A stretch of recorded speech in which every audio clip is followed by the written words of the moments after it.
வணக்கம். என் பேர் அருள் ஜோதி.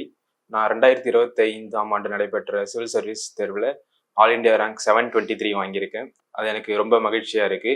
இந்த நேரத்துல நான் என்னுடைய பெற்றோருக்கும், என்னுடைய டீச்சர்ஸ்க்கும் எல்லாருக்கும் நன்றி தெரிவிச்சுக்கிறேன். நான் விழுப்புரம் மாவட்டம் கெங்கவரம் கிராமத்துல இருந்து வரேன். 2021ல அண்ணா யூனிவர்சிட்டியில சிவில் இன்ஜினியரிங் முடிச்சுட்டு அப்பல இருந்து என்னோட யூபிஎஸ்சி ஜர்னி பண்ணிட்டு இருக்கேன். கடந்த 3-4 வருஷமா நான் செல்ஃபா தான் ப்ரிப்பேர் பண்ணிட்டு இருக்கேன். ப்ரிலிம்ஸ், மெயின்ஸ் கிளியர் பண்ணிட்டு இன்டர்வியூக்காக அறம் ஐஏஎஸ் அகாடமியில நான் ஜாயின் பண்ணேன். அந்த இன்டர்வியூ ஜாயின் பண்ணதுல இருந்து நான் என்னோட எக்ஸ்பீரியன்ஸ் இப்போ நான் சொல்ல விரும்புறேன். இன்டர்வியூல மல்டிபிள் ஸ்டேஜஸா அந்த ப்ரிப்பரேஷன் இருந்துச்சு. முதல்ல அந்த இன்டர்வியூனா என்ன அப்படின்னு புரிஞ்சுக்கிறதே ஒரு சவாலா இருந்துச்சு. அதுக்கு அகாடமி எனக்கு ரொம்ப சப்போர்ட் பண்ணாங்க. எக்ஸாம்பிள் ஆரம்பிக்கும் பொழுதே கார்த்திகேயன் சார் ஒரு இன்ட்ரடக்ஷன் கிளாஸ் வச்சு இன்டர்வியூல என்னென்னலாம் எக்ஸ்பெக்ட் பண்றாங்க, என்னென்ன தேவை, எப்படிலாம் ப்ரிப்பேர் பண்ணணும்னு ரொம்ப எக்ஸ்பிளைன் பண்ணாரு. அது ஒரு இன்டர்வியூ ப்ரிப்பரேஷன் ஆரம்பிக்கிறதுக்கு ரொம்ப உதவியா இருந்துச்சு எனக்கு. அது மட்டும் இல்லாம டேஃப் தான் ரொம்ப முக்கியம் அப்படின்றதுனால என்னோட டேஃபை அண்டர்ஸ்டாண்ட் பண்ணி அதை ப்ரிப்பேர் பண்றதுக்கு நிறைய ஹெல்ப் பண்ணாங்க. எக்ஸாம்பிள், நிறைய ஆஃபீஸர்ஸ் கூட 1-to-1 செஷன் பிளான் பண்ணாங்க. அந்த 1-to-1 செஷன்ல என்னோட டேஃப்ல நான் எக்ஸ்பெக்ட் பண்ணாம எந்தெந்த ஏரியால இருந்து எப்படிலாம் கொஸ்டின்ஸ் கேட்கலாம் அப்படின்றதெல்லாம் எனக்கு அது தெரிய வந்துச்சு.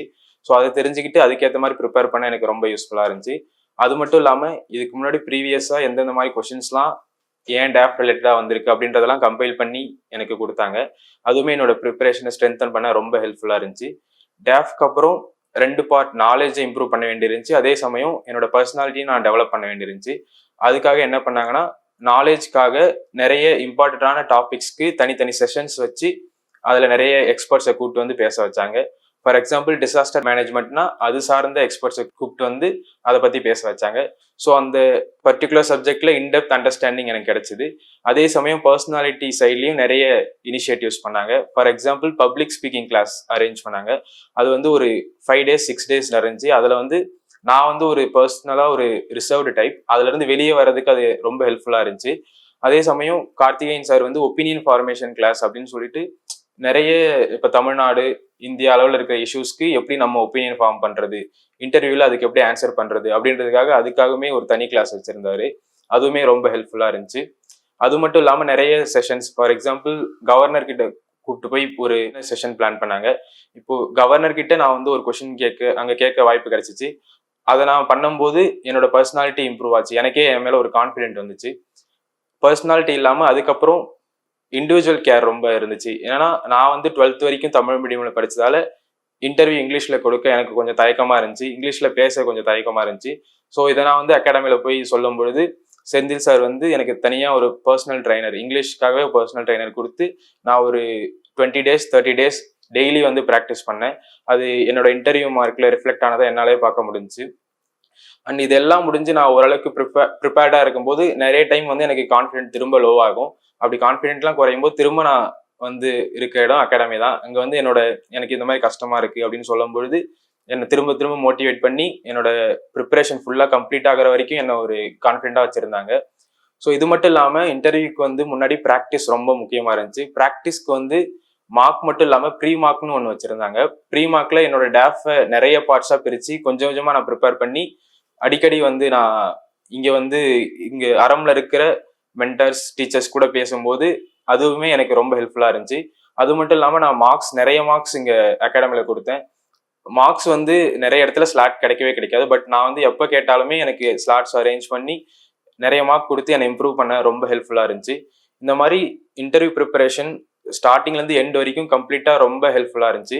இந்த இன்டர்வியூக்கு நாலேஜை நம்ம என்லார்ஜ் பண்ணுறதுக்காக நிறைய classes, for example current affairs, opinion formation, நிறைய வேரியஸ் இன்டெப்த் சப்ஜெக்ட்ஸ்க்கான கிளாஸஸ்லாம் நிறைய கண்டக்ட் பண்ணாங்க.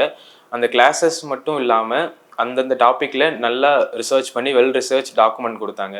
ஸோ ஒரு டாப்பிக்கை நம்ம ரொம்ப கஷ்டப்பட்டு படிக்காமல், நிறைய இடத்த தேடி படிக்காமல் ஈஸியாக அந்த டாப்பிக்கை கவர் பண்ணி போகிறதுக்கு ரொம்ப ஹெல்ப்ஃபுல்லாக இருந்துச்சு. இது என்னோட டைமையும் சேவ் பண்ண ஹெல்ப்ஃபுல்லாக இருந்துச்சு. அதே சமயம் நான் மற்ற ஏரியாவில் ஃபோக்கஸ் பண்ண ஹெல்ப்ஃபுல்லாக இருந்துச்சு.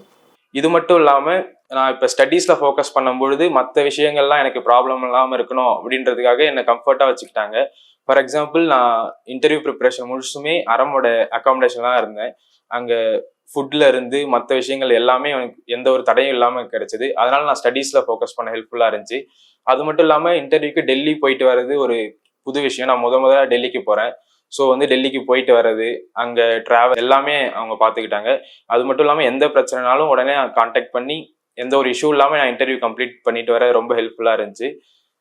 கடைசி டைமில் இன்டர்வியூ போகிற வரைக்குமே செந்தில் சார் வந்து என் கூடவே இருந்தார். கடைசியில் கூட ஒரு சொல்லி அனுப்புனாரு, ஃபர்ஸ்ட் 5 நிமிஷம் தான், அதை ஒழுங்காக பண்ணிட்டா தானாக போயிடும். அதுவே எனக்கு வந்து ஒரு பூஸ்டாக இருந்துச்சு. நான் போய் நல்லா முடிச்சுட்டு வந்தேன்.